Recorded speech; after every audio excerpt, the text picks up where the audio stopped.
其實我覺得嗰、個強加重寫歷史意義嗰個效果咧，就有種好似重重複複咁樣嘅感覺，同埋好似雖然好似我哋平常人睇就好似好少嘅事，但係咧就好似漸變嗰件事越嚟越大，嗰種感覺越嚟越難受嗰種感覺。咁另外就係見到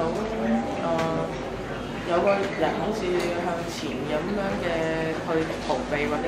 走緊嘅方向咁樣，但係好似積聚咗一點點咁樣